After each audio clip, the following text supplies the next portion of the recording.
Ladies and gentlemen, welcome back to another episode of the What Are We Doing podcast. My name's Levi McCurdy, and this is episode 135. We've been doing it for almost 3-4 straight years. I've lost count. I think it's been 3 years now for the podcast. Coming up on our podcast anniversary here in a few weeks, I think. So pretty crazy that we started this whole thing so many years ago. So many people are rocking with us now. Subscriber numbers through the roof. Subscriber numbers last month were like 150 plus. We broke 1,400. We've got like almost 1,440 now. We're on our way to 15. We're going to smash that 2,000 goal, but I want 2,500 before December 31st. Let's go. So thank you guys for everyone who hit the subscribe button. Thank you everyone who hit the bell right beside it. It helps out. Thank you everyone who hits the thumbs up. And shout out to the people who hit the thumbs down button, because I see it. It's fine. You can do it. Whatever. It's up to you. It's a free country. I don't care. I'll respond to your comments and I'll get more subscribers, dude, because I'm nailing the comments. I think maybe I'm going to ask some people, but we might potentially do an entire podcast episode, just an hour long, of me reading off every single one of you negative jackass comments that I get on all my shorts and on my videos and on the episodes and on Facebook. And it's just the most insane, vulgar, horrendous, like just mean. It would make you want to jump off a bridge how insane these comments are. So I think we're probably going to go through some of them, because they've attacked everything from my character, my heart and soul, my attributes, my features, my voice, my teeth, my everything. It's insane. I love it. And so, but I respond to them, and I respond to them appropriately. You know what I mean? And here we go, babes. It's time. We couldn't get through it. We couldn't get through any longer intro without talking about JoJo Siwa. It's all about the girl power today, okay? Listen, it's out. The song's out. It's JoJo Siwa, and she's the same, okay? I've got one of the I'm coming in hot with a hot opinion, and I'm sure I'll get shit for it because of, you know, who I am. But she's the same. It's hilarious. JoJo Siwa is on this full rebrand press tour, when in complete reality, she's exactly the same. Whereas before, she was bright rainbows, glitter, butterflies, ponytails, rainbow-colored outfits, flashy floosh, and of course, the bow tie, okay? And now, she's dark, gloomy, got the glitter, high hairdos. Nickelodeon owns the bows, so no more bows for JoJo. But it's basically the same thing. She's acting the same. She has the same attitude. The only difference is she's just singing about her ex-girlfriends. She's singing about her ex-girlfriends now. And that's why we can no longer have children listening to, looking up to, understanding, watching, listening, or interacting with JoJo Siwa in any way. Get the children out of here. If the children find out what JoJo Siwa is singing about, it's going to ruin, if they see her talking, because there's kids nearby, they're going to find out, and it'll be bad for everybody. And then, you know what I mean? They'll be singing like, and then that's what the kids will be saying. And so it's just one of those things. But unfortunately, it's the same. She looks the same. She looks the same. And as much as JoJo wants to be a bad girl, like, listen, babe, I mean, is that it? Is this what you do? You put on like an outfit and you have a few bad relationships. We get it. We get you've had a few bad relationships with a few adult experiences, and now you're trying to emotionally get them out, and you've had this stored away since like 2 years ago, like 2018. Like you've had all these problems, and you've had this music ready to release, but you couldn't because of Nickelodeon contracts. And now that you're finally 21 years old, come May 19th, it's gonna be a situation where she's breaking out of her shell. She's calling it her Miley Cyrus moment, okay? It's fine. I mean, it's not the same. You know why it's not the same? Because when Miley Cyrus came out with Wrecking Ball and the Bangerz album and directly severed the head of Hannah Montana and anything that had to do with the Disney Channel, she just did it. She released the music. She came to the red carpet with her tits out. She did the photo shoots with her tits out. She got on the rap song. She cut her hair, and she just did it. She didn't get on the red carpet and talk about it. She didn't say, oh, I'm doing this because my inspiration's Madonna and Britney and how they changed from an adult to the kid and Christina Aguilera. Like, no, she just did it. She made her own path. She defined her own way. She made her own rules, and she just did it. She stopped talking about it, and she did it. And that's the difference between Miley Cyrus and JoJo Siwa. Can we blame her? Can we blame her for the look? No, it's all she knows. It's all she knows. From Dance Moms with the floofy bow and the dress and the dancing and the routines, to all the way to the Nickelodeon show, to the YouTube channel, to the adult stuff. Now she's got a podcast, and it's just like, now here we are. She's an adult now. And this is what we're gonna get. This is the adult JoJo, and she's here to stay. And like, for those of you who don't know, here's a brief breakdown. Here's a brief breakdown of the JoJo Siwa history. She came onto the scene at I think 10 years old is when Dance Moms started, 8, 9 years old. They were in the competition. The show was on. I think it was TLC. She didn't win, but it was this thing. She was the one who popped from it. And so then she went on to do this huge brand product deal, identity deal with Nickelodeon. And from age 13 to 18, they owned her. They made her a movie. They made her shows. They made her YouTube channels. They made her products. They made her bow ties. They made her books, they made her coloring, but they made every single thing that you could put a JoJo Siwa face on, including her Teslas and Lamborghini trucks. Was Nickelodeon owned and JoJo Siwa controlled. And so, there's over I think 10,000 bows, 4 million bows, some thousand bows in the JoJo Siwa collection. They sell 4 million of bows a year.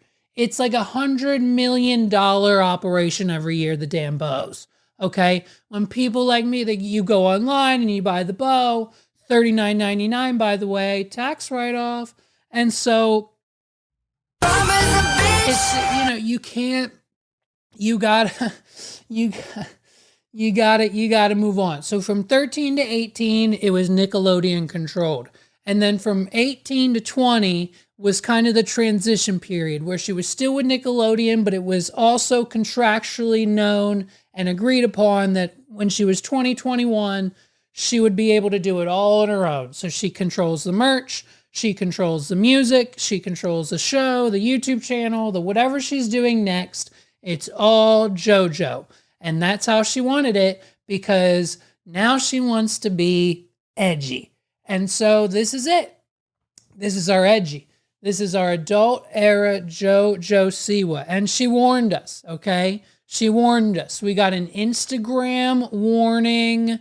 When was this? 3 weeks ago. It's only been 3 weeks of this nonsense. And the song just came out 12 hours ago. Not even yet. Almost 12 hours ago. The song hasn't even been out yet. And we've already been doing this for 3 weeks.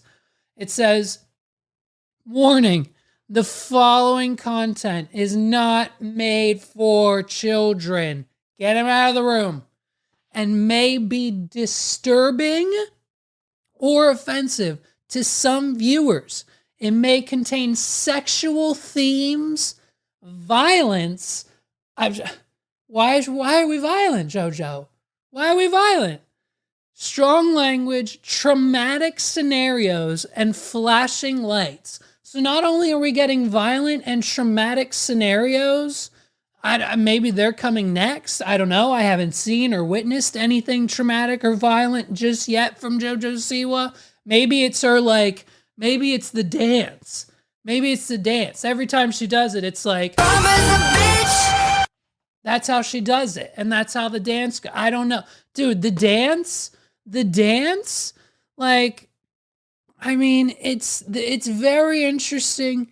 And, it's just from there, we've got nothing but snippets from the song. I did some bad things. It's just, there's snippet. It doesn't stop.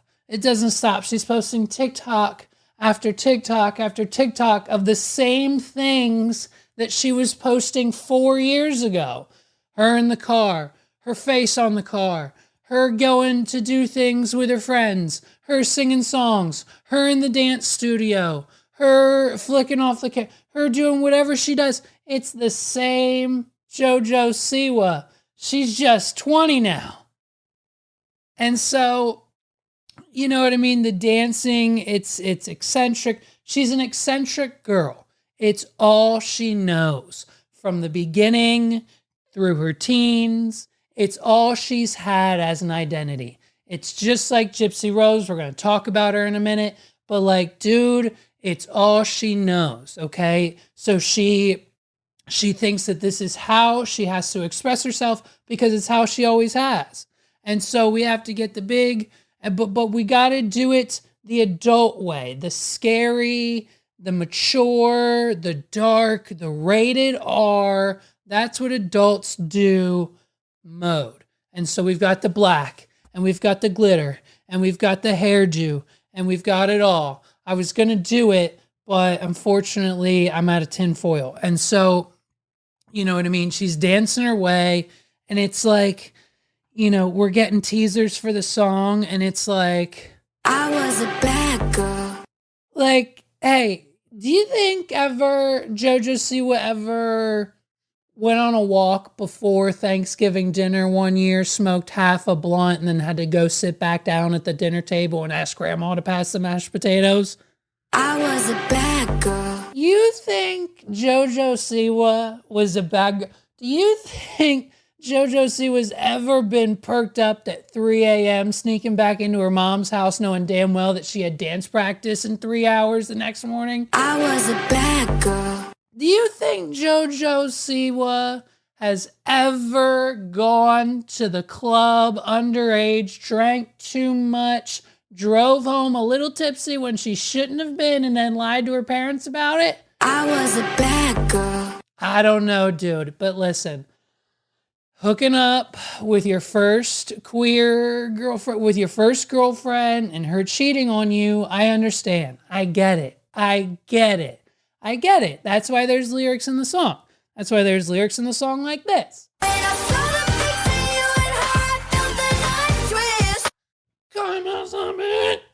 You know what I mean? And so, listen, I just don't know how much of a bad girl JoJo Siwa is. I just don't know. I was a bad girl. So the iHeartRadio Music Awards is where we debuted this Karma outfit. The Karma suit, she's calling it. Cringe. The Karma suit. And like I said, same JoJo, same Siwa, same vibe, same energy, same voice. Wait a minute. Hey, did JoJo Siwa and I have the same voice? Do JoJo and Siwa, could I pass as JoJo Siwa? If I get a blonde freaking wig, if I shave my face, get a blonde wig, put the makeup on, could I pass as JoJo Siwa? Oh my gosh, I think we have the same voice. I gotta get in the studio. I gotta sing, I gotta cover Karma. What if I AI'd my voice and covered Karma by JoJo Siwa? Paul would crap his pants. I need Paul to reproduce me the Karma. Oh, I gotta call Paul. Can he reproduce me? I got to write that down. I just made that up just now. I got to write that down. I need Paul to make the Karma instrumental just for me, my version. And then I'll record it, throw a shit ton of auto-tune on it, and I'll have a cover. Oh, that's such a good idea. Okay. All right. So JoJo Siwa and I have the same voice. We're pretty much twins. Okay. Twinning. Me and JoJo. It's basically me and JoJo taking over the world. I hate her. It's okay. I don't like her. It's God, she's so annoying. Listen, so we're at the iHeartRadio Awards, and this is where we've got the cringe of the crop. We've got the cringe of the crop because she's out here getting asked questions that shouldn't be asked to someone like JoJo Siwa, okay? For example, this one. Dream guest on my podcast? Oh my gosh. I mean, honestly, let's spice things up. One of my exes. Oh? Okay. Katniss Everdeen. Like you just won the friggin' Hunger Games for the second time. Okay, you're on the red carpet. You got your outfit on that your curator gave to you, and you're taking questions. And they're like, Katniss, over here, Katniss. You just won the Hunger Games for a second time in a row. We know you're going to do the podcast. You're going back to the studio right now. Who's the first guest that you're going to have on your podcast when you get back? And Katniss Everdeen, she's sitting there. She's thinking about it. PETA, Gail, I don't know. And she's like, probably. Dream guest on my podcast? Oh my gosh. I mean, honestly, let's spice things up. One of my exes. You know what I mean? And that's it's like, okay. And second of all, like the whole, we get it. You have it, the exes, we get it. She cheated on you. You knew. Her name may or may not have been Karma. She may or may not have been a bitch, you know. Karma's a bitch. We get it. We understand. We know it. JoJo, we're right here. We're right here, JoJo. We all fully understand what level you're on. We don't need to keep pounding it into the sand. But we have to, because it's her time. It's her time to shine, and it's exactly what she wants to do. And so Tell me about this interview. This interview here is just man, it's something. It sure is something, and I think it's not going to be. Let's see where it takes us.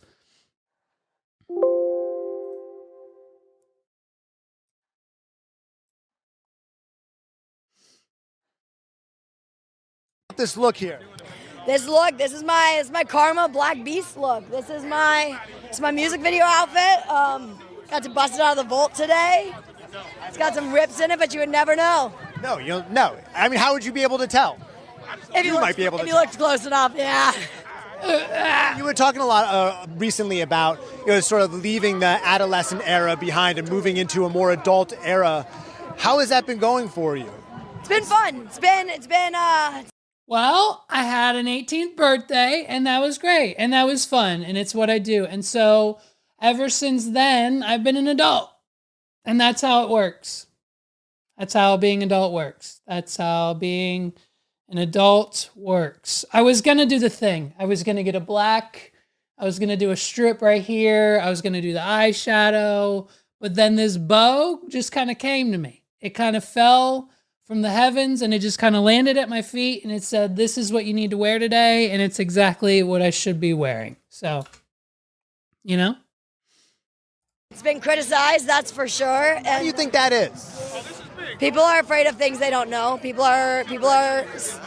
can be scary for people. New things can be very, very scary. Okay, but here's the issue, sweetheart. We're not going to all start dressing like this. She's talking about the reactions that people are giving her that are the negative reactions. This is exactly what she's talking about. And so she's justifying all of us reacting negatively to her look right now as us being scared of new things and us being scared and not understanding what's going on, and we don't see the full picture, and that once we fully get the story and read it from A to Z, then we'll know, oh, I get it. It's JoJo Siwa. And so, but like everyone else there, dressed in a suit, dressed in a dress, nice side, like got nothing on. Hey, sweetheart, leather jacket, leather boots, black t-shirt, designer underneath, maybe some kick-ass pants. You could have done something with the pants. Do something with the pants. Keep the same Karma pants on, but like be normal up top and maybe a little face clear. Do what you normally do. It's what she's always done, but it's the same thing. And she's expecting all of us to react as if it's normal. And this is where it's new and we're not used to it yet. We're not used to it yet. And once we fully get what's going on, we should be okay and on board. But I think that creating art is such a special, special thing. And I'm very lucky that I'm one of the people in the world that gets to create art. Talk to me about the people who support it, right? Because you're a person, you're a human who is, going to grow and change as you become an adult and mature, and will continue to change hopefully for the rest of your life. Yeah. So talk to me about the people who get it and what you've heard from them. Honestly, the way that I'm able to keep going and keep being like, wait, actually, what I'm doing is right, is because some of the most respected people in the world have come up to me and been like, what you're doing right now is so right. It is so right. It is what the world needs. Like, It is what the world needs. It's right. People are telling her there are allegedly people who are important are telling her that what JoJo Siwa is currently doing is right and is what the world needs. Go back a second. What? Say it again. Did people in the world have come up to me and been like, what you're doing right now is so right. It is so right. It is what the world needs. Like, I am learning from what you're doing right now. And that's crazy to me. I mean, I heard. It's what the world needs. This is what the world needs. JoJo Siwa is going to single-handedly stop the conflict between Russia and the Ukraine and solve whatever church versus state, capital, land, country, whatever. I don't even know what's going on between Israel and Palestine.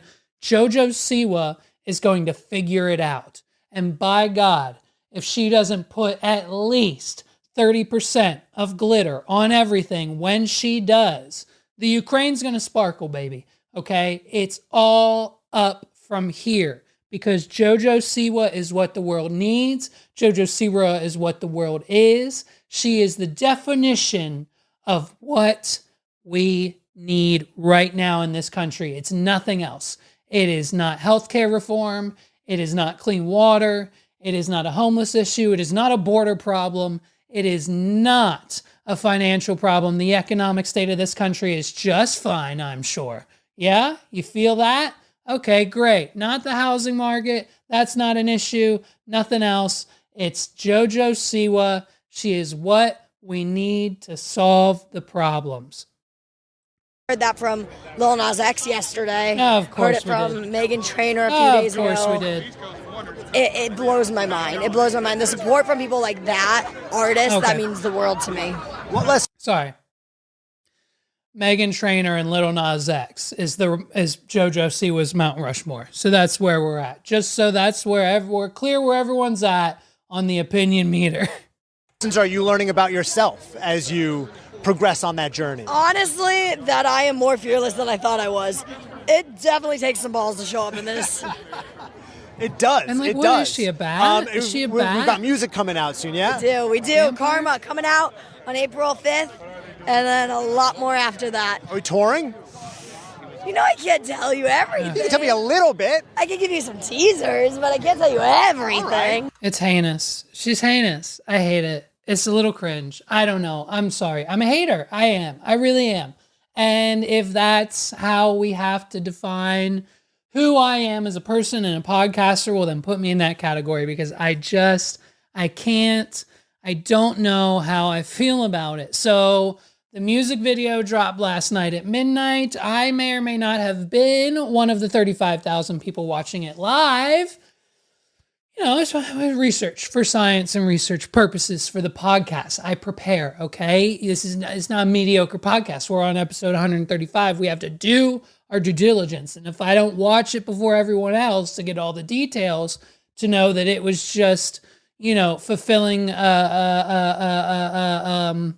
one of her little tiny sexual fantasies to just be all up and on these girls. And I'm telling you, there's going to be articles coming out that says JoJo Siwa's got bad breath. All these girls are like this close to each other. It's JoJo Siwa and like 3 other girls that she's almost kind of sort of making out with the whole time. And I'm telling you, they've been breathing on each other for a lot filming this music video, and they're going to come out as soon as she starts to maybe potentially ever get canceled again, and they're going to say she had really bad breath. Mark my words, we'll come back to it. It'll be relevant in like 2 to 3 years. I don't know, maybe. It's just for content. I'm filling it in. You know what I mean? So, but like, look, we get it. Like, we understand. Okay, we understand. Many years ago, she came out. She joined the LGBTQ community. That's why Nickelodeon wasn't too happy about it. And now it's like, you know, she's out. It's beautiful. We love that for her. We love that freedom. We love it when it happens. We are supporters of the LGBTQ plus community here on this podcast. We love that for JoJo. And of course, in walks her first girlfriend, her first lesbian relationship. And listen, we all know how that goes, ladies. Am I right? The first one gets a little fuzzy. The second one, a little better, but there's usually some infidelity, and I think that's what happened here. And so, you know, it could be this whole thing. Of course, we know it's about one of the exes. So, I mean, JoJo Siwa's most recent ex-girlfriend is TikToker Avery Cyrus, who she broke up with in December of 2022. But before dating Avery, JoJo was linked to someone named Katie Mills, and her confirmed ex-girlfriend, Kylie Prue. And then JoJo's first public relationship was with YouTuber Mark Bontempo before she came out as gay. So shout out to Mark for, helping her figure it out. You're a trooper. And so now, listen, could this whole thing be, now that all of her bases are covered, the real reason why JoJo's dropping the music, such a drastic change, all the viral moments, the TikToks, the videos, the everything, I was a bad girl. And then it's just like every 5 seconds I did some bad things. and it's like, and then she does the dance again. There's another TikTok with another dance, the same dance again. She's just the arms out and she's like, Mama's a bitch. and that's how it's done. But I think, if I had to guess, this is probably a cover-up for the latest OMG pop drama, okay? Because let me tell you, I think New York Times did a story expose. I can't get it because I'm not subscribed. I can't read the whole thing, so I got to find a sub-article that pretty much wraps it all up. Here we go. Now, for those of you who don't know, OMG pop, JoJo Siwa's little girl teenager dance group. We'll get to it. Ready? A former member of OMG Pop has alleged to Rolling Stone was the one with the article. They got it on lock. You got to pay like $9.99 a month. You have to pay for news now on most websites. It's horrendous. It's fine. I've got this one. That they were mistreated. The kids. Listen, they were mistreated during her time in JoJo Siwa's girl group. The bubbly pop act, with an initial lineup ranging from ages 8 to 14 years old, was formed by JoJo and her momager, Jocelyn. Listen, momager?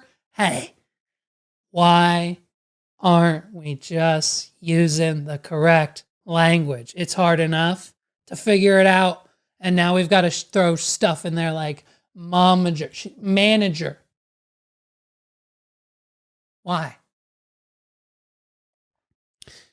through reality TV. And of course, we had to do it on reality TV. It had to be a competition, and they called it Siwa's Dance Pop Revolution. And if you made it through to the end of this competition, all the eliminations, all the challenges, all the other girls and voting and winning, you became a member of XOMG Pop. And they promised some stardom because it's JoJo Siwa and she's a millionaire and she's got cars and Teslas and I was a bad girl. she was a bad girl, and she does things like, you know, Nick deals. And so these girls thought they would then follow in her footsteps. Okay. The Sandersons alleged that participants in the show were subject to insults from Jocelyn and JoJo, grueling rehearsal schedules, and a cutthroat environment that pitted the young contestants against each other, among other claims. Multiple unnamed sources close to Dance Pop Revolution told Rolling Stone that producers actively tried to make kids cry on camera, which the show's production company denied and said goes against everything JoJo stands for. An attorney for JoJo Siwa denies the Sandersons' allegations as 100% probably false. The Sandersons allege that the treatment got worse once the show ended and XOMG Pop became a full-time group. So worse than the show. Leah, who has spina bifida, recalls bleeding through her belly button during rehearsal. Jesus Christ. Allegedly, instead of having Leah take a break, Jesslyn told her to put in a maxi pad on it to protect her costume. And Leah also alleges that after surgery, she was told to come back to work before the physician recommended the recovery period. So one of the girls was bleeding out of her belly button. They told her to put a tampon in it. And then when she needed 3 weeks to recover after surgery, they're like, you're good after one. You're good after one. Come back and dance. You don't need a belly button to dance. Let's dance. It's JoJo. It's XOMG Pop. Don't you want to dance? Other claims in the lengthy report include that the Sandersons were not directly paid for social media content, brand deals, and merch revenue. Uh-oh, that's where the slippery slope comes in.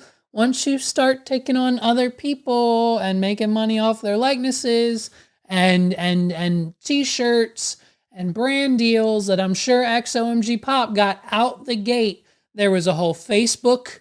There was a whole like Camp JoJo where she took the whole XOMG Pop to camp for the day. They only gave them a day. It was a day camp because they could not spend more than 24 hours away from the dance studio because they had to get back to practice because they were auditioning for America's Got Talent next week.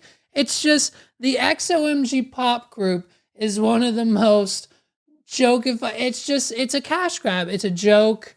It was just to boost JoJo's brand and line the pockets of her and her family members even more. Okay. Sandersons also alleged that they had to pay many expenses out of pocket, including transportation and food. Angie, who closed the daycare center in Texas to move to Los Angeles, claims she became so short in funds that she started scrubbing toilets for Jesslyn for $20 an hour. One of the moms of the little girls in OMG Pop could not afford to keep her daughter in OMG Pop, even though the mother and the daughter of her, friggin' Jesslyn and JoJo Siwa, are millionaires. And they can't even afford to give these girls money or their or anything like while they're doing dance lessons, have to travel. And so at the lowest that she can be, she's now scrubbing the toilets of the manager of her daughter's iconic nationally branded dance team that JoJo Siwa put together for $20 an hour. Wow. I did some bad things. Angie says she was afraid to speak up because she didn't want to harm her daughter's position in the group or be sued for breach of contract. She claims mothers were threatened with this more than once. But after Angie got frustrated and verbally confronted other mothers and a teacher in May of 2023, Leah was fired No more XOMG pop for you, babe. Angie claims she pleaded for Leah to be kept in the group because she didn't want to ruin her daughter's opportunity. Siwa's attorney said Angie's relentless text begging for forgiveness and for her daughter to be reinstated completely discredited her, and these ridiculous allegations. Jess Siwa was protecting the staff, the other girls, and their families, which she will continue to do unapologetically. The mothers of the current XOMG Pop members asked not to be included, identified, but sent Rolling Stone statements praising their experience with the group as positive. Because why wouldn't they? Why wouldn't they?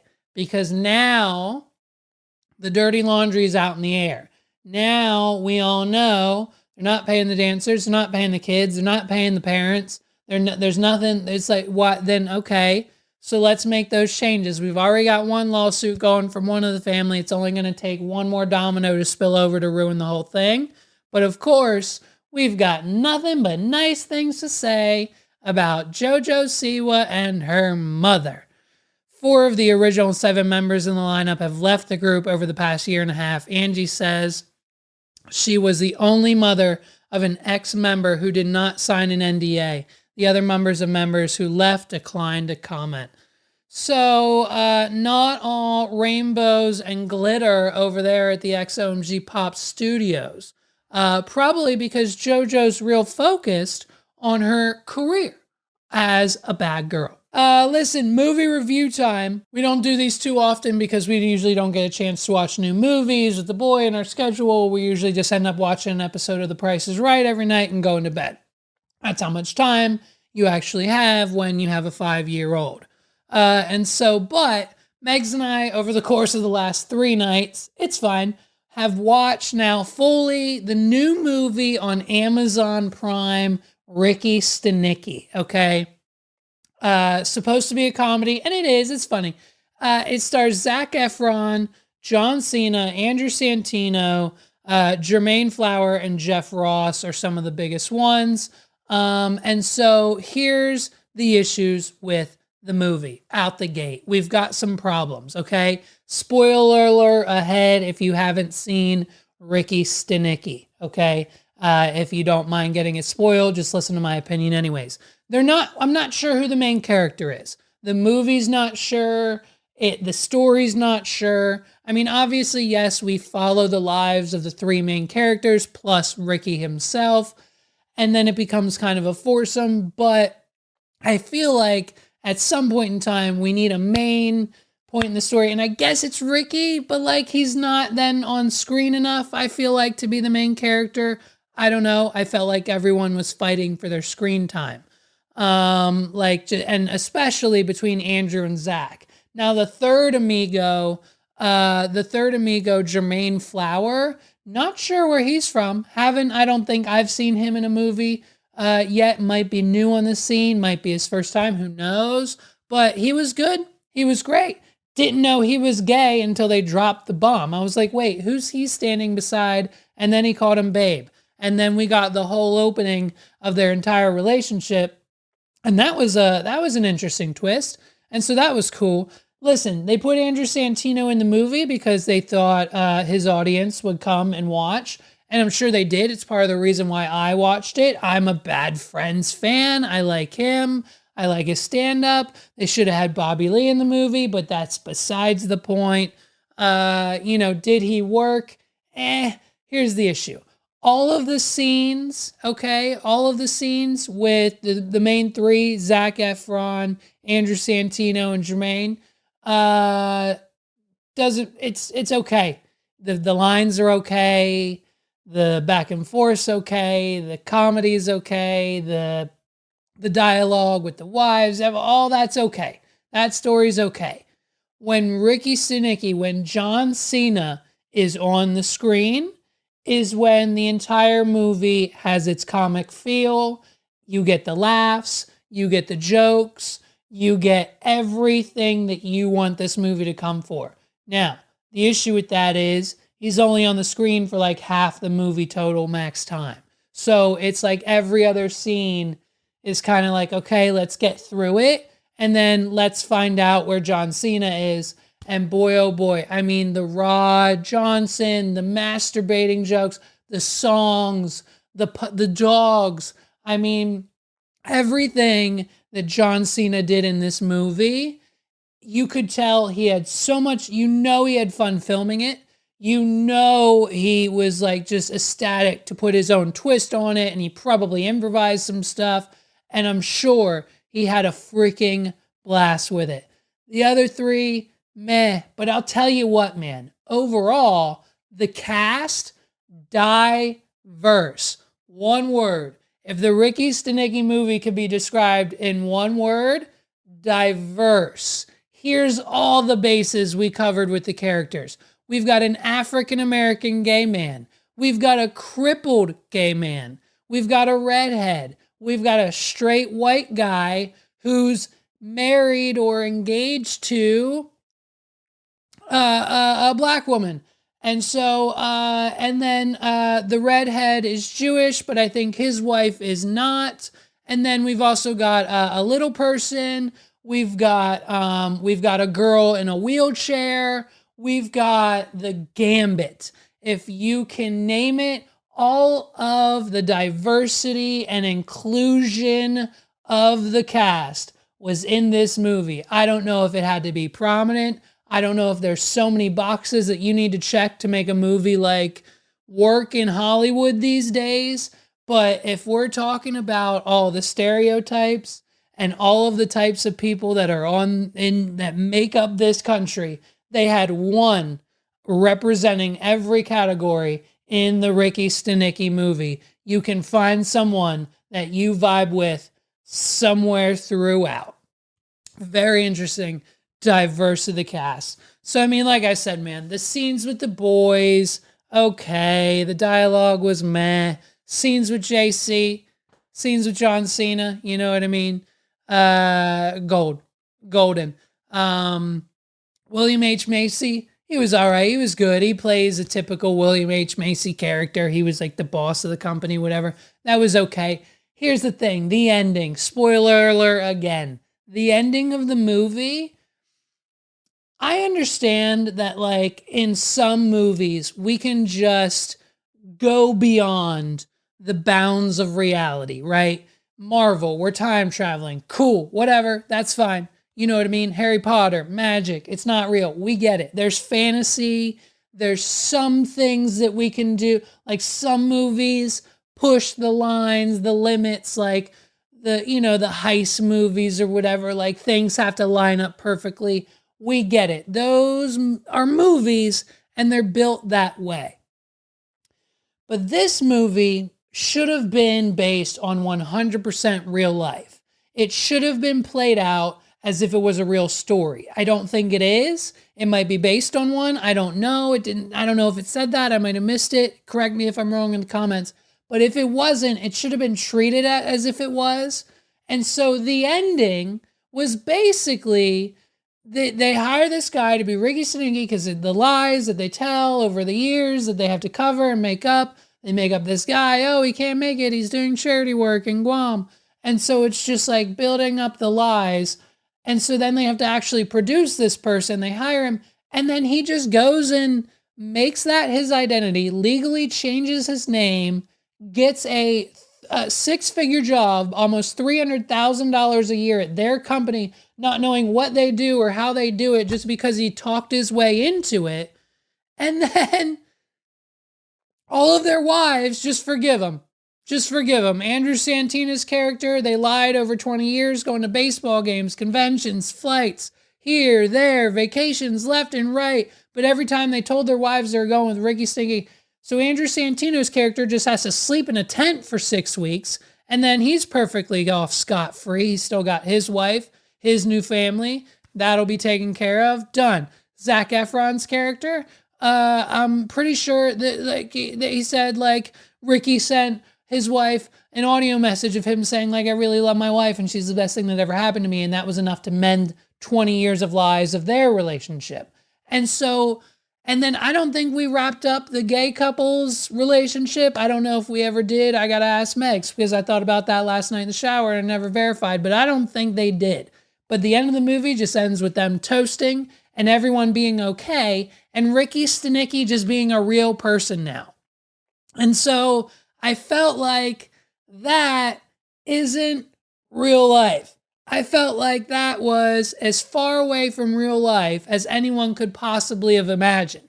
Like, there's no way, if Megs found out over the last 10 years, when I say every other weekend I'm going to DJ a wedding, when in reality, I've never DJed a wedding in my life, and I'm just going to like the beach, the Poconos, the racetrack, the casino, out to dinner, to the club, having fun, living my best life.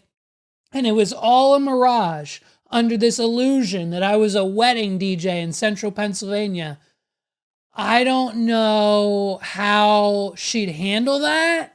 And I'm pretty sure it'd be a deal breaker to the point where she's going to take my son, move in with my mother, and now I've got to figure out where I'm going to live because I'm now a single father at my age because I've been lying to her for all these years. Like, so that's not how real life works. I mean, I get it. I'm sure we could work it out. And in the interim, we would. But instantly, maybe that's the movie magic. I don't know. I'm giving this movie a C+. That's my grade. It's a C+. It's a comedy film. It's funny. It's laugh. It's long. And that's where the C+ comes in because it's long. It is a 2-hour movie. That's why it took us 3 nights to watch it, dude. And so for a 2-hour movie, it should have been an hour, 90 minutes max. But 2 hours, no freaking way. It could have ended at the hour and a half mark. It's a C+ for me. It's a funny movie. If you're a fan of Andrew Santino, Jeff Ross was in it for 2 minutes. If you're a fan of his, give it a watch. Zac Efron's okay, but he's just getting old now, and it's like just the same old character that he plays in every movie. There's no development for him there. And so, ladies and gentlemen, to wrap up this episode this week, I have brought in some reinforcements. I need to know what is going on in the rap industry. So I called you-know-who, host of the 280 Plus podcast. My boy, my brother from another mother, Carlos, is here, okay? We've got Los in the building, and he's here to break it all down. We go all the way back. We go all the way back to like early 2000s. We go all the way back to 2016, 2013, all the beefs, rap beef, the Drake history, the Pusha T, the Meek Mill. He breaks it all down, what's going to happen.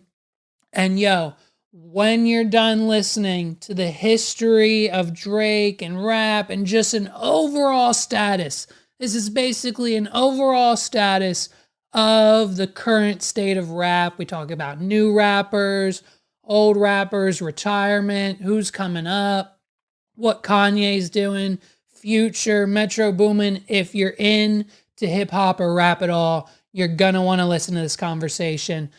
So please stick around for my friend Los. Here's the full conversation. Please enjoy. Awesome. All right, man. So here's the thing. Listen, is it Drake and Kendrick? We're beefing. We've got a 2024 all-star matchup rap beef, right? Yes. And from my understanding, this doesn't happen too often with Drake. Has there only been 2 notable other instances in the past? Essentially, I mean, I'm sure. There's well, been other beefs, what notable instances are you talking about? You're talking about Pusha T, and you're talking about Meek Mill. Correct. Yeah. Well, then there was, remember, so what happens in 2016, and it's literally this event in 2016 is what is responsible for Joe Budden's podcast blow up. So Joe Budden also came at Drake. He's involved. I didn't know. So perfect. Yeah, so Joe Budden assumed that like there was a song on Views that he assumed that was talking about him, and he thought there was a lot of like shots that he was sending to him, and it was like it. And he went on these deep dives for weeks, like multiple episodes. Yeah, I mean, this is when Rory and Mal was still there. Right. And so he's going, and like he's making like, and here's the thing, when Joe Budden is a real lyricist, like, and I don't know, because you might not have ever been familiar with his music, but like we've chatted about Budden before. My unfortunately, I should go back and do my research now, but unfortunately, my only history with Budden is Pump It Up, being on the You Got Served movie, and that's where I'm at. So yeah. Well, so Joe Budden is like, when we talk about lyricism, like he's actually very up there. Like, he's a like staple he in can, hip hop. he can really rap, but he's never had like huge commercial success. So so a lot of times when people try to criticize him and they'll say like, oh, what does it matter because you don't got hits, whatever. But it's like, if you was a hip hop head, if you was into the mixtape scene, you would know how great he is, right? Mm-hmm. So when he breaks down bars, he is the Drake whisperer. You know what I'm saying? Like he gathers and puts stuff together that like I miss a lot of times. Right. So he assumed, I mean, that a lot of stuff was coming to him. So then Drake, he did make a diss kind of to Joe Budden. So the song No Stylist, remember the song No Stylist? Yes. With French Montana? Yeah, that's a Joe Budden diss. Like, remember he's pump it up. So that's a diss. Like, that's a diss. And basically, but he was just like, it was like, you a small fry. Whatever. Right. So yeah, that's the only other one for real. Like, so Joe Budden. And so then from my understanding, shortly after that, I thought it was 2017 was the Meek Mill beef, right? Well, actually, matter of fact, Meek Mill is actually before that, because that's 2015. Like, 2015. because what it was weird, like Meek went on a weird rant about Drake, and then he was mad because Drake is on his album, and I think it was like it wasn't Wins and Losses, it was the one that had Check on it, whatever, right? So he's on the song Rico. He's on the song Rico. Yes, Drake was just on his album. Yes. So all of this was like. Yeah, he accused him of like having ghost, like that's when the whole Quentin Miller stuff comes out. Ghost. Yeah, I mean, whatever. Yeah. So Meek kind of put light to that, and then and then I think a lot of people started like looking into stuff. So, but then Meek, and a lot of people assume like, oh, it's over for Drake, bro. Like Meek is like, because Meek comes from that. Meek comes from battle rap. Right. Straight from Philly. He's a street dude. It's easy work. So. Yeah. Drake puts out Charged Up, Meek doesn't respond, and then he puts out Back to Back. Back to Back is a hit, and it like Meek can't come back at that. I think he does drop a diss, but didn't do anything. Meek dropped one, and then I think everyone kind of just faded it out, and then went and turned Back to Back on. And of course Nicki was involved at the time because she was dating Meek and YMCMB and the whole thing. Okay. And then, because again, unfortunately, I apologize showing my stripes here. I didn't grow up with, and unfortunately never got into Pusha T's music. So that whole event I never followed. But it was, from my understanding, did Drake ever make like a back-to-back, like a track towards? Yeah, he does. Did he? Okay. So the first song that in was 2017. So Daytona comes out. That's Pusha T's album, right? Yeah. And he has a song on there called Infrared. Okay. And Infrared is like it's a guised diss towards Drake, whatever. And he's just talking heavy, like basically like you not like he said a lot of stuff about like just Drake's like appearance and stuff like that, like I'm talking about like his hair don't nap, and or was that on Adidon? I don't know, but he comes at Drake on Infrared. Yeah, Drake comes back with Duppy Freestyle. Now Duppy Freestyle was hard, like it was hard, like it was like, and so that's when, and was that 20? Was that no? That's 2018. 2017, 2018. So then October of 2018 is when he came out with the story of Adidon. Is so when he outed his son. Fam, I remember. So that was in October. That was in October. That. So Daytona must come out. Yeah, Daytona came out in 18 then, because let's see, when does Daytona release date? Daytona Pusha T. It's looking like May 25th, 2018. Yeah. 28, yes. So Infrared comes out on Daytona, right? Yeah. Drake drops W Freestyle. Now W Freestyle was I was like, wow. Like I was impressed because I was like, all right, yo, Drake is not like he ain't no bitch, right? Like in 2018, to be honest, that's when I become like a Drake fan. Like I like Drake. I like songs of Drake, but that's when I became a fan because the Scorpion album is like that's my favorite Drake album. And so it's crazy because Duppy Freestyle comes out, and a lot of people feel like Duppy Freestyle was mostly about Kanye, right? And because Kanye is good music boss, you know what I'm saying? So and that's what it's like. It's he's coming at Kanye a little mostly, but then it is kind of to him, and he said he makes a reference to like Pusha T's girl or something like that. So Adidon didn't come out until October. Story of Adidon. I feel like it came. I think he kind of went. When did that come out? Maybe it was just no. So all right, that was May. That was May. It was in May, yeah. So because that's the thing. So Pusha came right back with the Adidon. Right. He did the album. He exposed. I don't know where this picture comes from, but the blackface with Drake with the blackface, he exposed the sun. So then in June, that's when Scorpion comes out, and a lot of people say that Drake went back into the lab and he started to he kind of revises the album. Should have been done at May, right? It should have been done, so. And people are thinking that's why it became a double disc. And so really a lot of that first half of the album is like it's really charged up bars like Mob Ties, the song Mob Ties. Yeah. People feel like that's like it's not a direct diss, but it's like yo, I'm sick of these niggas. Yeah. Sick of these niggas. Right. How's some help? You really, he was on one. So and I was convinced. I was like, yo, the Adidon. I was like, sometimes the second disc don't really count. You know what I mean? Sometimes you can only measure disc for disc. But I mean, did that is that a move that have we seen that before? Like the outing of the child, like that's deep. Is that deep? I felt like that was a personal kind of level type. Like, yeah, you can come at a guy's girl, you can say he can't sell tickets, but like outing a child, I don't know. I think if you are really trying to keep your kid from the public eye, I think it might seem a little bit foul, but at the same time, no, it's a fair game though. It's still fair game because he didn't say nothing bad about his kid. He was talking about Drake. He was like, "Yo, why you hiding your kid? Like, what's wrong with you? Because remember, there's rumors that he had a kid to an adult film actress. You know what I'm saying? So, and that's why that might be why Drake is keeping it. And again, I don't know if I've never seen her in nothing or whatever. But.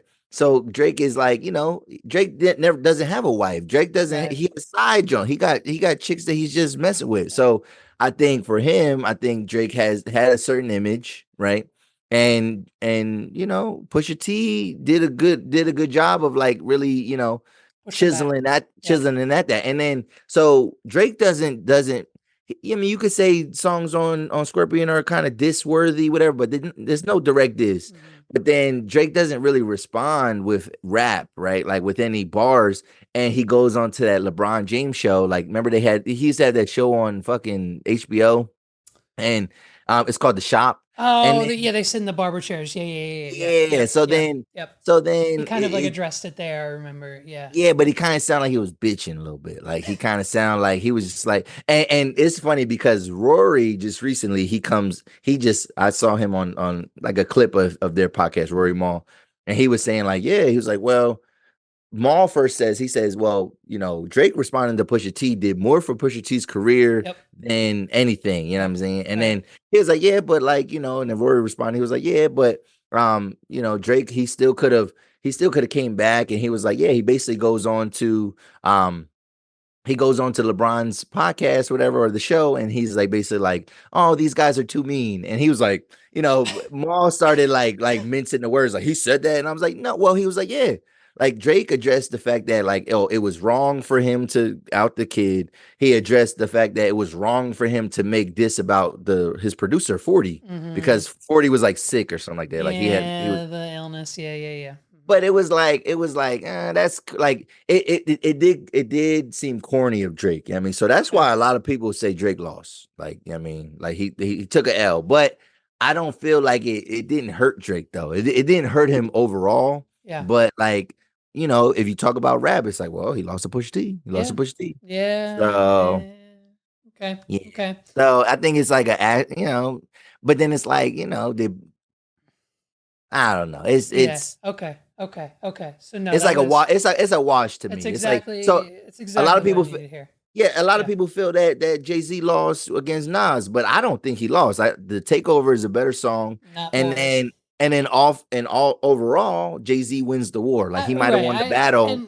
And that's where I'm at too. When it comes to the ones, especially with the artists that I might not be familiar with, or the beefs that I've never heard about, like I look at it as I have not heard Nas's name in any type of form or fashion in pop culture in the last 2 to 3 years, but I've sure enough as hell seen Jay-Z pop up from time to time. So, So, okay, so that leads us here, right? So did this beef currently, did this start from first person shooter mode? Was this a J. Cole kind of did he pour the gas on the fire? What caused this? Well, so then now we got to go back then. So, Let's go. So yeah, we got to go back again. So, I don't know. Back to back. We go back. Have you ever heard of like they call it the control verse with Kendrick Lamar's control verse. So, let's see, Kendrick Lamar control verse. I'm trying to think when that comes out. Control verse. Now it's actually on a Big Sean song, right? It's on a Big Sean song. Mm-hmm. I think it's called Control. I think it's called Control. Yeah. So in 2013, wow, Kendrick Lamar. So, and we could kind of look at the lyrics a little bit, but I'm trying to think if he says, yeah. So in that verse, Pusha T is like coming at the whole game, like he's coming at the rap game, and a lot of people thought it was just like competitive sparring, like he's just like but he's basically putting everybody on notice. All the biggest rappers. He named like 10 names in that. Yeah, I'm seeing them all in the lyrics right now. Yeah. So he named like 10 people. So Meek, A$AP Rocky, Drake, Big Sean, Jay Electron, Tyler, Mac Miller, Biggie, Cole, Jermaine. Damn. Yeah. Okay. Yeah. So and it's nothing direct, but he's basically like, yeah, like come on, man, let's rap. Like y'all not doing like I'm the king, and then things start going in Kendrick's favor overall. You know what I mean? And that starts the Big Sean Kendrick beef. You know what I'm saying? Yeah. And is that kind of in response to the fact that like we know that like the Kendricks and the J. Coles of the world are like these amazing storytellers and lyricists, and that's why they're some of the best. But like we're only getting a project from them every like 2 to 3 years, right? Was that kind of like him saying like, come on, you guys could put out an album every month if you wanted to, like let's rap kind of thing, right? Yeah, I think at that time, you know what I mean, like, from 2010 to 2013, right. Wayne was dominating, the feature game was dominating, mixtape was dominating, and we were still getting these period piece albums, right? Okay. Yeah, and we had a time where it felt like, we have this next generation of great rappers, that these pillars, right? So among those pillars, you got Drake, you got J. Cole, Kendrick, like he was like, I'm a pillar too. Yep. Big Sean, you got Wale, and then maybe Meek too. Like people might say he's like that sixth pillar, whatever. Yep. But then it just after the control verse, you know what I mean? It started, we start to see like hierarchy, kind of take place. And with the Big Sean beef and Kendrick, like Big Sean doesn't really respond. And then damn, the one song, little bitch, get that, like that's all about big, like he's coming at Big Sean, like in a lot of that time. So the pecking order, like Kendrick is ascending the whole time. He's winning best album Grammys. I mean, he's ascending. Right. And so the pecking order gets to be a little bit more clear. And so then we got the big three, you know what I mean? And then it's just those three guys at the top. Right. Because Big Sean, falls by the wayside. Took a step Wale, back, Wale falls by the wayside. You know what I'm saying? Meek, you know what I mean? He's kind of hanging around, but he's not. We look at him as a little brother. You know, he's in not the headlines, but not for his music, right? So, because Meek was elevated by MMG, Rick Ross, and all that. You know what I mean? And like when faded, So does Meek, whatever. So like, So then you get the big three. And a lot of people feel like there have been like J. Cole has been like kind of J. Cole and Kendrick there's always been they were supposed to do a joint album together. Like damn, right. Shit. Which would have been insane. Right. Insane. And like so they had a friendship, but like it was always like a lot of like friendly sparring. So like there's people that say the verse on the song John P. Caddies, I think that's a Benny the Butcher song from 2022, and J. Cole's on that song. And like when people look at those lyrics, people feel like he's taking little shots at Kendrick, like subliminal shots, like nothing crazy, but again, like this sparring, you know what I'm saying? And J. Cole was doing that. Remember, he made the song False Prophets, where he talks about Wale, he talks about Kanye West in that song, whatever. Like, so like you got J. Cole was the one, like people are saying when you look at some of this stuff, they're saying it's not even about Drake for real. It's really a J. Cole Kendrick thing, right? But if Kendrick directly calls out J. Cole, we might not ever get or see anything from it. So why not just poke both of the bears at one time? And so and first person shooter is like homage. It's not even like a diss.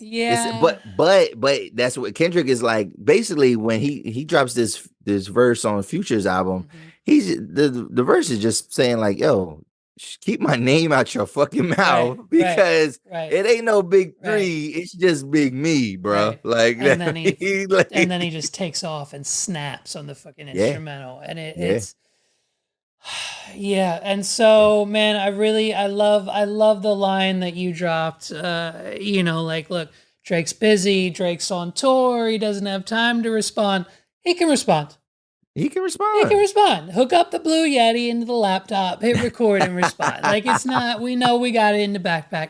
Hit respond. Like, and Drake, and you know what? Like, Drake's even the type of guy to have the type of attitude that like he knows he's the best and his response is automatically going to win, to the point where he wouldn't even let ego get in the way. I'm surprised he hasn't like recorded a phone call and put that out as the diss track. Like, so it's very interesting. And so it's like, when we go back to like one of the like originals, when him and Meek Mill were one of the lines that he dropped, like, oh, all you're doing is tweeting about it. Well, all Drake's been doing in the last 2 weeks has been Instagram captions. So like, what are we doing? That and do you fingers, see him, bro? Like, come on, I don't.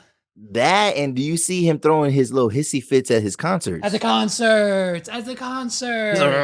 Like so. Listen. And did you see the meme like where people looked at like basically like it looks like Captain America Civil War, where they basically put all these rappers on both sides, and so like, and it's crazy because just all this stuff like with Drake in the middle of it, people are like they're kind of choosing sides. So like people feel like Travis is on the Kendrick side, you know what I mean, on the Future side. Wow, right. You know what I mean? Even with this is really big in rap terms, whatever. But like, Metro Boomin don't fuck with Drake. You know what I mean? But Future and Drake are tight. Right. And that's what you Metro Boomin set him up river for that one. So But Metro Boomin is Future's man. Like all of his mixtapes are Metro Boomin. Like he they help elevate each other. Mm-hmm. So when around Grammy time, right, when Metro Boomin's album was nominated, which I thought it probably could have won. It should have won. You know what I'm saying? Killer fucking Mike, dude. What? Yeah, I mean, Killer Mike. Yeah, and then I remember he was going back and forth with Drake about because he felt like, man, he's just popular. Like why are they getting the shine? Like I put this album together. You know what I'm saying? And and then Drake did his little video where he was like, oh, the tweet and deleters, the non-believers, whatever. So then I think that's when Future was like, yo, fuck this dude, man. And people feel like there's like a woman involved, and because these guys they just philander, man. They just mess with whoever. That wouldn't be. I would if I found out that we've got rap beef between Kendrick Lamar, Future, Drake, and Metro Boomin because of a female. These guys, no way. These that's why. Yeah, like come on, like that'd be crazy. I mean, unless it's like unless we're talking about like Rihanna or some shit. But like, you know, I don't know. Well, and I think that's where, you know, I mean, when we think about it like that, that's just where, you know, Future just gives Kendrick the platform. And like so it's not even about, you know what I mean, but it's like picking a side. So man, and it's just like everybody seems like picking a side. So apparently Travis Scott egged them on to perform that song at Rolling Loud, whatever. So Travis and Drake are cool, which I always think that there was going to be some problems with them because, you know, Drake dated Rihanna, Travis dated Rihanna after. Yeah, I mean, and I always felt like he probably thought he took his girl and whatever, but no, they continue to collaborate with one another. Yeah. Well, it's and you know what? It's like, and so then we also have to think about how much is organized. How much do we not know about behind the scenes? I mean, just this last week, I was going to text you about it or just let you find it or not know about it at all. But like just last week's episode, I had mentioned you and 280 Plus in regards to like so many different things. And it was the Diddy stuff. It was like four times. I was like, if I have to fucking mention this piece of shit 280 Plus podcast one more time, Diddy did this, Diddy did that. And so, but I, like, you know what I mean? So like that kind of stuff, it might be some friendly fire. No, possibly. Yeah. I think so. I think, and that's where it's funny because when the first comes out, right? Yeah. We got people that are hypercritical. And I think they were the Drake stans that were saying like, oh, that was weak. And I was like, how can we say that? Right. Like, how can we say this week? Because to be honest, right. And no shade to like congratulations to Killer Mike, right? But like Killer Mike just swept the Grammys, bro. For what? And for what? Right. There was no so he had the features in the Atlanta and whatever. Yeah, but like to be honest, that tells me hip hop is in a bad place right now. You know what I mean? right. And I know that's contradictory because it's like because Killer Mike does rap. Like he raps. So you would think like, no, that should be building a culture. No. It doesn't, because at the end of the day, the streets still the people need to have some type of stake. Nobody fucking heard that album, man. Yeah. We saw the numbers. Yep. No, only Killer Mike fans listen to that album, man. And his industry friends and so Charlamagne the guy who be sucking him up. Like, you know what I'm saying? Like it's people like that heard the album. Nobody heard that album. So like that tells me that like, yo. No, and we think about over the years, some guys have dropped here and there, but like it's been quiet, and that's why rap has been quiet. So I don't care if Kendrick drops something weak, whatever, but he got everybody talking. He got everybody in a frenzy. He got everybody feeling like they got to choose sides. Rick Ross unfollow Drake. Oh, the unfollow trains is so Nav hilarious. Unfollow Drake. You know what I'm saying? So like, so I congratulate. I gotta applaud Kendrick because as somebody that is considered at the top of the game, for him to even entertain stuff and like play these games, like I like it. It's good for the game. It's good for the game. Yeah. No. The fact that they'll actually will hopefully get a back and forth. How long has it been now? Does it make sense for Drake to even respond? It's been like 2.5 weeks. It's almost 3 weeks. Right? Does Drake have something coming? Do we have an album coming soon or something? Like what's you know what I mean? Yeah, I feel like J. Cole is gonna be dropping it. I think J. Cole is dropping an album this year. Okay. Drake's on tour right now, so I guess there's not going to be an album dropping anytime soon. So We Don't Trust You release date. And was the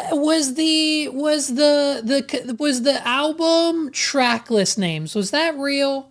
I didn't look into that on Twitter. Yes, that is real. That's real. That's accurate because I'm familiar with them. What two albums was it? It was All the Dogs, which is Drake's album out right now. I mean, like, you know, that he's touring right now. And then it was this We Don't Trust You. You know what I mean? So that came out March 20th. Okay. We Don't Trust You came out March 20th. Right. Oh, wait a March. So they dropped on a Wednesday? Oh, yeah, they was not playing, bro. The fact that they dropped on is it new music? Like Tuesday? People don't drop. They used to drop Tuesdays and then Friday became the day. Yeah. You know what I mean? So Friday is the day that people drop. They drop this shit on. If they really drop this shit on a Wednesday. They not fucking around. Right, They meant business. They want They everyone meant to know. business. Right. So Wow. So March 20th. So that is 2 or 3 weeks. Yeah, that's 2 weeks. Yeah, 2 full weeks, 2.5 weeks. Interesting. I mean, if he comes with something, what we're expecting just back to back quality. I'm assuming Well, I think a lot of people are talking because so Drake drops Drake drops these songs that people call them a timestamp, right? Whatever, and it's just like it's just him rapping. It might not even be like a hook on the track, whatever. And he has a lot. Anything where Drake has a song, they call it timestamp. Like, look at Drake's songs. Anything that has like 5 p.m. in Toronto or 4 p.m. in Calabasas, like those are his timestamp tracks. And that's when he is his most introspective. You know what I mean? And he just be letting it off. Like he be letting, you know what I mean? And he be rapping. He raps on those songs. Yep. So people feel like at the very least, he's gonna drop a timestamp pretty soon. Okay. But I don't see it. I don't know. Okay. It's been too quiet. And like it's weird because J. Cole, like now he looks like he just looked like the third wheel. He's just chill, right? He doesn't know what to do. Whose side? What is he supposed to do? Yeah, because right? he can't just go too crazy on Kendrick, because then it looks like you dick eating Drake. Then you know what I mean? Right. But then you can't not say nothing because then it looks like you need that Kendrick card. Like, so you never know what's gonna happen. Yeah, that's that awkward Civil War situation. Yeah. So when we look at because then even like Grammys, right? Like, so, Kendrick Lamar has 13 Grammys. I don't know if you know that. Right. Yeah. 13 Grammys. Yep. Drake has 3. Yeah. Well, J. Cole has 2. J. Cole has 2, and his only 2 are features. Yeah. So J. Cole has the most to gain here. You know what I mean? Like he has the most to gain, like career-wise, you know what I'm saying? Accolades. But Drake has to protect his image, and like Drake has he has a image that he can build up, and if people want to call him the best, this is what people want to see. They want to see him be the best. Here's an interesting question: Is it their time? Should we just is it like? Maybe we don't need any more. Is it time for one of them to retire? Is this their prime? Or are they still? Do you still think we have plenty of more Grammys and things to see from Cole and Kendrick? Drake, obviously, but I don't know. Like, are they in there? Like, a lot of these, Kendrick has flirted with the idea of retiring. Drake has flirted with the idea of retiring. They all have flirted with this idea. I think, I seen another video recently where they were, and it was this guy named Ray Daniels, and he has a podcast, or he's a part of a podcast, and he's like, I guess he was in the music thing, whatever. And he was pointing out the Grammys and he was pointing out the ages of all these different winners in all these different categories. Yeah. Right. And he was like, yo, we got to stop saying that music in general, hip hop is a young man's game. Like and he's like naming people that are like in their 40s, in their late 30s or whatever. Right. And he's like, we got to stop saying that music is a young person's game. It was like, yo, it's your time might be coming. You know what I'm saying? Mm-hmm. Like it might be your time. Like if you keep at it. So keep rapping, I think that, again, man, hip hop is in an interesting space because it is aging. And like the mumblers went away, the Tekashis and all that, so they're all kind of on trial right now. I'm pretty sure, almost. Like, you know what I mean? So that all caught up to them, and like so now, right? So we have some new on the scene, some not. We've got half of our rappers are now country artists, and it's just so it is a very interesting state in hip hop, and that. And especially, and we don't need to get in specifics here, but just everything surrounding Diddy and that empire that's inevitably going to crumble. I mean, and then the other ones obviously are still living legends, are just sitting back, the Eminems and 50 Cents of the world, just eating that up.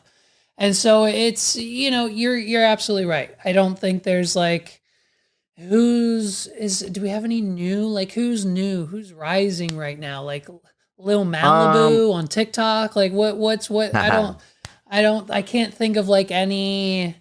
Probably Joyner Lucas. I think he's probably and the thing is Joyner is a great. He has been around for a minute, but like I think this is like his time. It feels like this is his time more than ever. Yeah.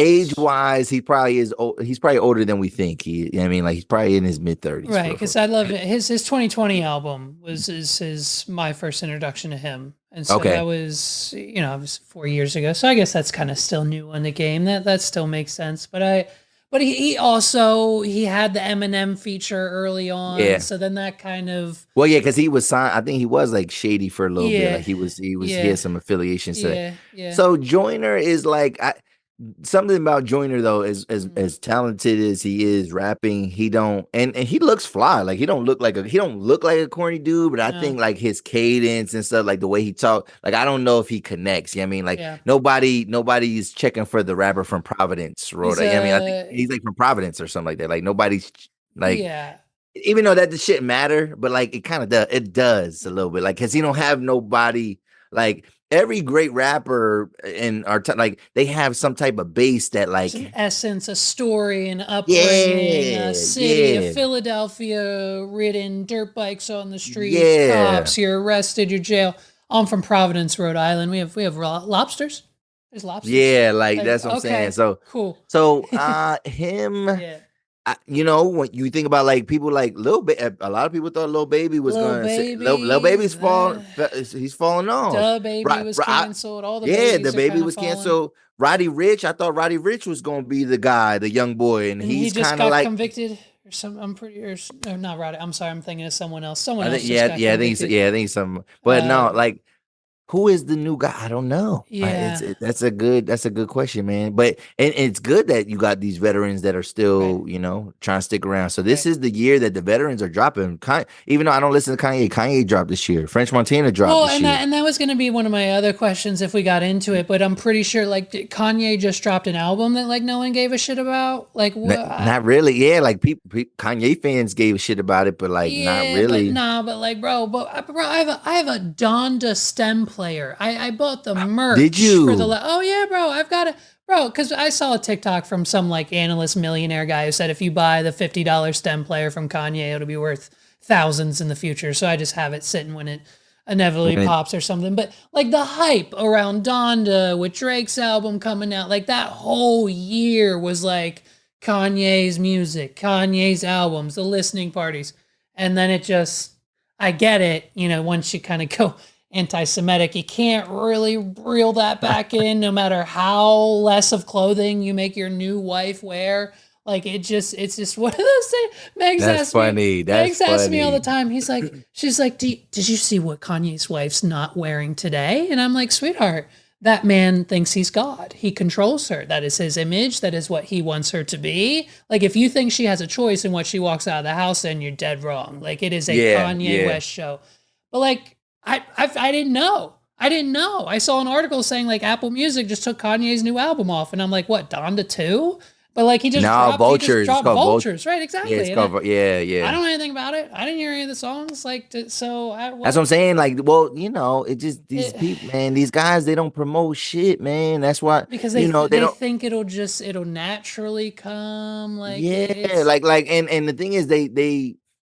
Beyonce, she fucked the game up in the sense, and I'm not talking about recent Beyonce. I'm talking about it was the Beyonce album, I believe, like 2010. That was like the first album where we didn't know it was coming out. She just dropped an album and it was successful, and so people thought and it's like, motherfucker, you are not Beyonce. None of us are. None of y'all motherfuckers are Beyonce. Nobody in the rap game is as big as Beyonce. Her husband included, you know what I'm saying? Like y'all not bigger than Beyonce, bro. Like music wise, like Jay-Z's richer because of other things and because of his music, you know what I'm saying?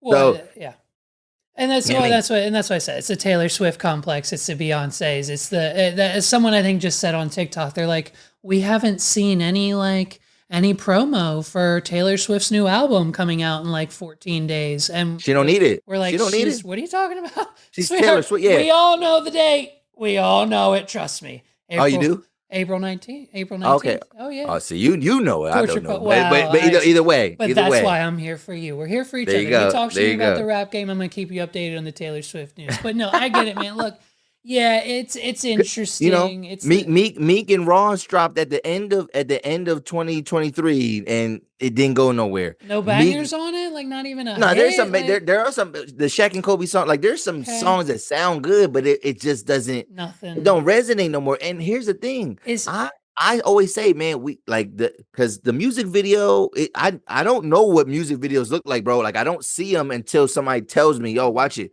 But like we in the early 2000s, man, music curation was a thing. The music video mattered. it was like a mini movie. Yeah. Yeah, we need those countdown like the countdown shows told us what was hot. Yeah. And granted, and some people might have a way to feel about that, but like it was good for music. You know what I mean? Yeah. Like it got people in the stores and buying shit. Now that everything is digital, everybody just thinks like, well, it's just gonna go out there. Meek dropped the EP. That shit is like plastic, bro. Like it's like nobody. He might. I think his official units was like in the tens of thousands. Like it was bad. It was bad. Okay. Last question. Then we'll hop off here. Do you think that is in direct relation to like the youth and the TikToks of America? Like, do you think it's just the fact that like we can only consume 15 seconds at a time? And like the kids control it all. Whatever they want to go viral on TikTok or on the internet is what is going to happen. And like our generation has a little bit of pull in that, but I feel like there's a further younger driving force behind most things that pop on the internet. And so these artists like Meek and the Drakes and the Coles, they're creating these wonderful, beautiful 10 to 12 track stories and pieces of art, when in reality, all we need is a quick 10-minute intro beat to go viral, and then it's done. Yeah. I think what happened was, and a lot of people notice is that technology got ahead. Like for the first time, technology got ahead of the record labels, and the record labels never figured out a way to catch up. You know what I'm saying? They never figured out a way to catch up and properly monetized, because they changed the streaming, and it's like 1250 streams equals one stream. Yes. Equals one sale, I guess. Like one, whatever. Snoop said off of his like billion streams, he made like 10 grand or like some tiny minuscule amount of money. Yeah, but so then, well, right. And then we see like the independent artist who are allowed to be on like the social platforms and essentially do whatever they want. So if they want to upload 300 TikToks of the song and put memes behind it, like a Little Nas X of the world, well, now you've got the #1 song in the country, but someone who's strapped to a label can't really do that. So so I think the technology got a little bit ahead, and then TikTok, that's where a lot of people are hearing their music, whatever. But like it's there's those TikTok songs or TikTok rappers, and the phenomena, the problem with that is that there's so many artists that like people don't even recognize the full song when they hear the full song. Like it's literally just for that clip. Bro, trust me, it has leaked its way into the industry, because there has been so many times over the last 4 years where people will come up to me at weddings or proms or events, and they'll be like, yo, I need you to play this song. And I'll look it up and I'll be like, oh, it's this one. I'll download it. And Justin will be like, what song is that? I'm like, it's a TikTok thing. And I play it and my dance floor is dead for the 3 minutes out of the 3.5. And then the chorus comes on and everyone knows every word. And then I got to like backspin out of it, because it's not like no one knows the rest of the words. Yeah, nobody knows the words. I think too, and this is a big thing, man, is the fact that like, and because again, as much as we hate the record labels and things like that, like we gotta recognize that, like, yo, these people are professionals, man, and like good music has always come out from these entities, right? Like great music. Now they do fail. I mean, there are artists that don't pan out, whatever, but like, artist development isn't a thing anymore. Right. You know what I mean? So you don't have these labels even like cultivating because they're just hanging on. They're trying to get any dollar that they can. Yep. And so they rely on, you know, I mean, you have to come with the resume instead of talent. You don't come with talent, you come with numbers. Right. You know what I mean? You come with streams like, oh, I got views, I got this, whatever. And then they feel like, oh, maybe we could work with this. You know what I'm saying? And it's failing. Here's one thing, and this is crazy. This is crazy. This is like finding this out, and I don't know if this other part is true, right? But like, yo, a lot of these rappers, right? Like, especially the women, right? Like, you've seen them pop out of nowhere. Like, remember when Glorilla came out, right? Yeah, right. So it was like, oh, Sexy Red. I mean, but when Glorilla came out, I thought she was just a chick from around the way, from Tennessee, like hood, ghetto fabulous type, whatever, bro.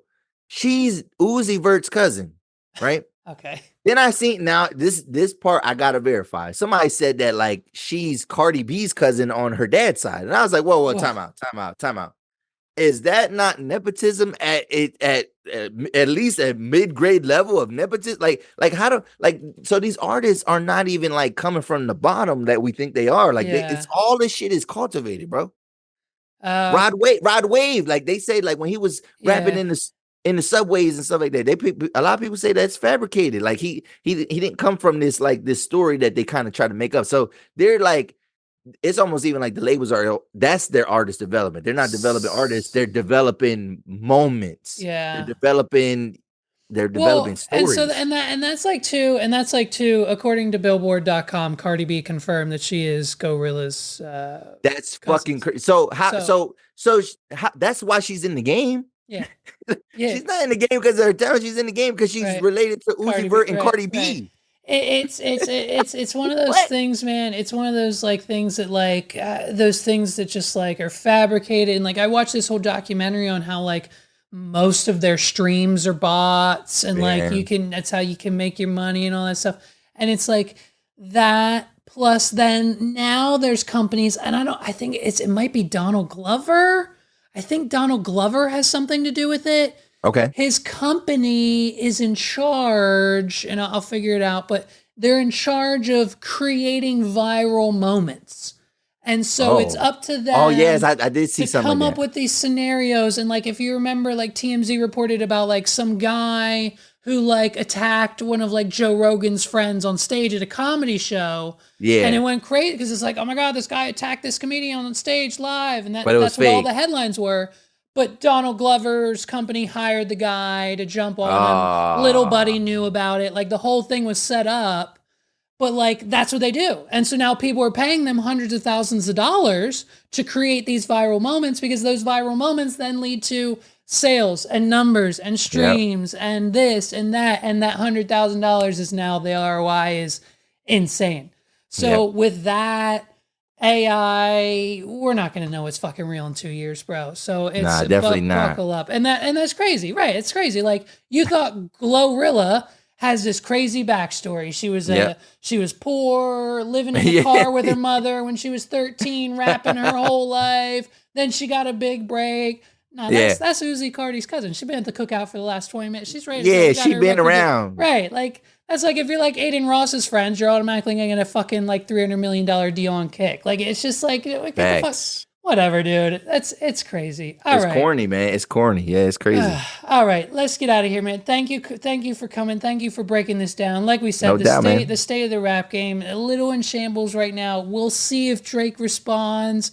What do you think? Yes or no off the bat? Is he going to respond? So, all right, man. If if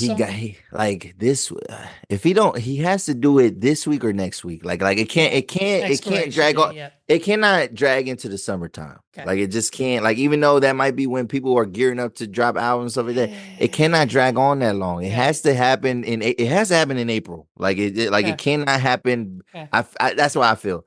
J. Cole, I think J. Cole has a little bit more leeway, but I'm seeing people put a clock on J. Cole too. They're like, yo, bro, you gotta say something. You gotta do something. You just on the sidelines, like we don't want to hit. And the thing is, I don't want to see captions. I don't want to see clips from a concert. I want to see I want to hear a song Drop a video. The only reason why it should be taking a long time is because you dropped the video and the song the same day. Because you got that's the only reason why it should be taking this long. Right. Here's the thing that I gotta figure out. I gotta figure out how to be one of these people at like we gotta send the girls. We'll send Megs. We'll send whoever to Drake's concert and be like, my baby daddy's poor, so we can be one of the like Drake gives the baby mama $250,000 at his show. Oh my god, we gotta figure out how to like. He just be bad. He just be writing checks in the middle of songs. Yeah, I need that. We gotta. Yeah, well, we'll make up a sob story for the girls and send them to the next show. Bet. I love it, man. I love it. Ladies and gentlemen, thank you so much for listening to another episode of the What Are We Doing podcast. My name's Levi McCurdy, and if you are still here rocking with me over an hour later, please hit the subscribe button. It's red, it's big, it's beautiful, it's right down there. Hit it whether you're watching a short or a clip or whatever, however you are getting here to wadpod.com/YouTube. It is important to us. Hit the like button, hit subscribe, hit the bell beside it. We know you want to support the show, so please, that'll help us out tremendously. And it's free, and it takes 2 seconds, and you never have to worry about it again. You click one button, and then you never have to worry about it again. And that's it. It's that simple. You know what I mean? You give multi-million-dollar companies your actual hard-earned money every day, and I'm not even asking for that. So just tap the subscribe button, help us out, help us get to our 2,500 subscriber goal by the end of this year, so then we can double it in 2025 and get that 5K, baby. We're working on it. We're almost there. We're on our way up. Shout out to Los for coming through for that hip hop rap conversation. I loved it. Every second of it. Beautiful. Gold. It was perfect. It was everything I expected. I'm up to speed now. And from what I know, J. Cole just dropped a mixtape, an album, whatever you want to call it. And it's got one on there that addresses the Kendrick Lamar situation. So go check it out. Go listen to it. Drake's got to be coming soon. Drake has to say something now. If Kendrick's put out the verse, now J. Cole's put out the verse, Kendrick's probably got something else to say. Drake has to make his voice heard. It has to happen. Make it happen. Let's go. Shout out to Los. Shout out to 280 Plus. We'll see you guys next week, everybody. I can't wait. It's been an amazing episode, an amazing week. We'll catch you guys later. And I've just got one thing to say, okay?